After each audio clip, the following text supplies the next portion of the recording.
Magandang hapon mga mima ko.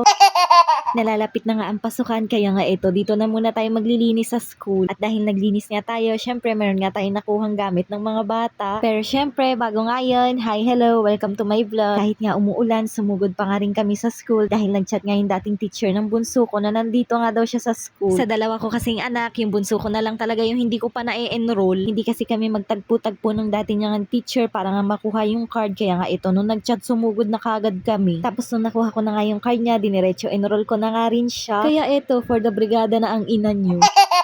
Pagdating ko nga sa room nila, meron nga dalawang mami na nag-aasikaso na nga dun sa room. Kaya dito naman ako sa CR. Actually, medyo nahirapan talaga akong maglinis dito dahil hindi naman kumpleto ng mga gamit. Yan nga map na ginagamit ko. Nakita ko nga lang dun sa may hallway at wala namang gumagamit. Kaya ayan, kinuha ko na muna. Buti na nga lang, naisama ko nga tong dalawang bata. Kaya nga kahit papano, meron akong nakatulong dito sa paglilinis ng CR. Pero sabi ko nga kahit dingding na lang yung punasan nila at ako na nga bahala sa iba. Sus ko, kung alam ko lang talaga na may brigada ngayon, dinala ko sana yung napaka-aesthetic ko na map.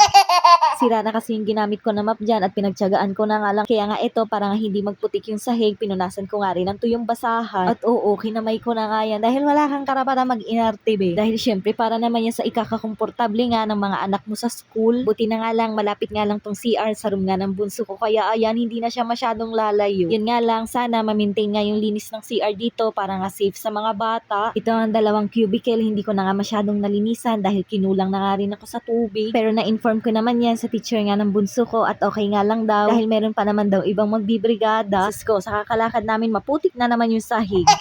Aba syempre, hindi ko naman yan pwedeng iwanan ng ganyan at para nga matuyo, ginamit ko na nga yung dala naming panyo na pamunas. Pero bago ko nga yung gawing pamunas, naisip ko nga na pabilhin ko nga sana sa tindahan yung anak ko ng basahan. Yun nga lang, umatake nga bigla yung pagkaparanoid na baka kung ano nga yung mangyari sa kanya dun sa labas. Kaya ayan, sige gawin na lang basahan yung panyong dala.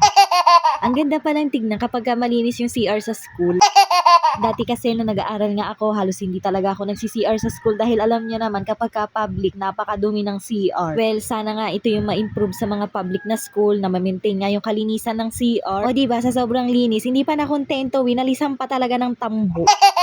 After naman dyan sa CR, nagpunta na nga kami ng room para nga kumuha ng mga gamit na ipamimigay sa mga estudyante. Bumili na nga lang din pala kami ng lutong ulam at hindi na nga ako nakapag-video dahil grabe na talaga ang pagod ati. Yung kahit malapit nga lang yung school dito sa bahay, sumakay pa nga rin kami ng tricycle pa uwi. Alam ko, meron nga magtataka kung bakit nga ganito yung boses ko. Dahil ate, kinailangan ko na talagang i-dispose yung iPhone. Bigla na naman kasi siyang nagka-issue at hindi ko na siya para gastusan kaya ayan, dinispose ko na siya. Pero yung pinagbentahan ko nga niyan, itatabi ko nga at dadagdagan ko na nga lang para nga makabili ako ulit ng bagong iPhone. Ganyan nga yung nangyari sa kanya, nagkaroon nga ng guhit-guhit yung screen, pero expected ko naman na yan dahil mura nga lang yung pinapalit ko dyan na LCD. Kaya kung ano muna yung maging boses ko dito sa mga videos ko, pagpasensyahan nyo na nga muna at hayaan nyo, mag-i-invest nga ako ulit ng maayos na iPhone na oo. Anyways, ito nga pala yung mga nakuha kong gamit sa bunso ko at in fairness naman sa pabag ni Mayora ngayon, ang ganda nga ng quality at yung tag nga nila na tayo na antipolo nandyan na nga sa likod at buti naman dahil nung nakaraan napaka-OA talaga, nasa harap sila B.